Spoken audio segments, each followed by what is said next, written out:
Eu queria saber, Antônio, teve um surgimento de um cenário no teatro, que foi o surgimento do gênero stand-up comedy. Quando surgiu, ele já existe há muito tempo, começou com o José Vasconcelos, que eu acho que provavelmente você deve conhecer, com o Chico Anísio, o próprio Jô Soares. Mas quando a gente nomeou, quando a gente chamou Isto é Stand-up Comedy, criamos basicamente um formato, um cenário, um contexto, teve uma briga muito séria com o pessoal do teatro.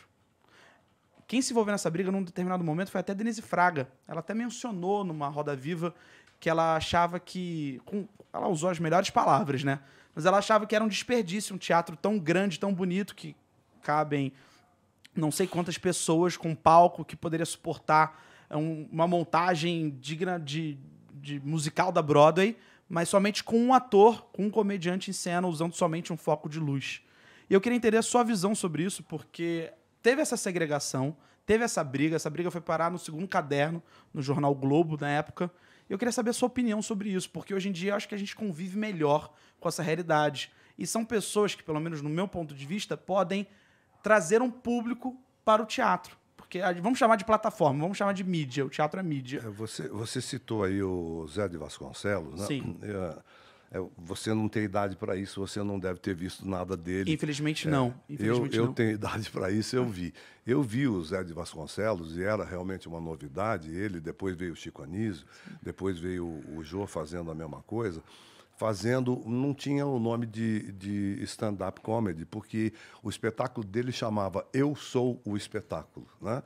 E ele fazia, eu me lembro de ter visto, num teatro de 3.000 lugares. Sim, com banda, né? Mas ele não era uma banda, era uma orquestra. Era uma orquestra, isso, exatamente. Ele tinha uma orquestra, quase uma sinfônica atrás dele, e ele à frente no microfone, e ele fazia diversos personagens, contava diversas piadas, e era um show extraordinário. O stand-up, e esse nome vem dos americanos, sim, sim. Né? Que é por isso que é stand-up comedy, né? Comédia em pé. Não é comédia em pé. É comédia em pé. Comedy, porque é stand-up comedy. Ele veio de uma tradição americana que se mantém até hoje. Total. De se fazer um comediante na frente de um microfone sem cenário, sem luz, porque o stand-up tem regras. Sim. E uma das regras é que você não faça personagens. Uma das regras é que você seja você mesmo, falando sobre o que você quiser falar de uma forma engraçada. Então, esses stand-ups são feitos, e são feitos até hoje, em boates, em restaurantes, em lugares mais íntimos, em clubes de comédia fechados, e para isso. Eu entendo o que a Denise disse, é porque, de repente, o stand-up veio para o Brasil com algumas regras americanas, mas tirando o espaço, que a gente quase não tem, das companhias de teatro, porque você botava esse ator com a cortina fechada, ocupando um espaço que ele não precisa, porque Sim. ele usa microfone. A gente não usa microfone, a gente fala aqui. Então, nós precisamos daquela acústica, nós precisamos daquele palco, nós precisamos daquilo tudo que estava sendo invadido pelo stand-up, que poderia fazer numa quadra de futebol, onde eles ganhariam muito mais, porque caberia muito mais gente. Tem algumas pessoas de stand-up ainda no Brasil que fazem em ginásios de futebol. Sim, sim. Quando você comentou isso do espetáculo do norte-americano, há alguns comediantes que se apresentam em teatros. O Bill Burr, Jerry Seinfeld. O Seinfeld, ele faz Sim. no Carnegie Hall. O Carnegie Hall. Então, o Steve Martin se apresentou no Carnegie Hall, que eu acho que cabem 6.000 pessoas. Não, aquele grandão, o Square, o Madison Square, ali cabe 40.000 pessoas. Exatamente. Eu vi uma gravação do Seinfeld, ele com 40.000 pessoas na plateia, a cortina fechada. Só que é o seguinte, é um evento. Ele vai para lá e ele junta 40.000 pessoas. Para gravar, né? Entendi. Eu, para fazer 40.000 pessoas no teatro, eu preciso lotar diariamente durante 2 meses, entendeu? Então, eu estou tirando o teatro durante 2 meses de uma companhia. É nesse sentido que eu entendi o que ela quis dizer.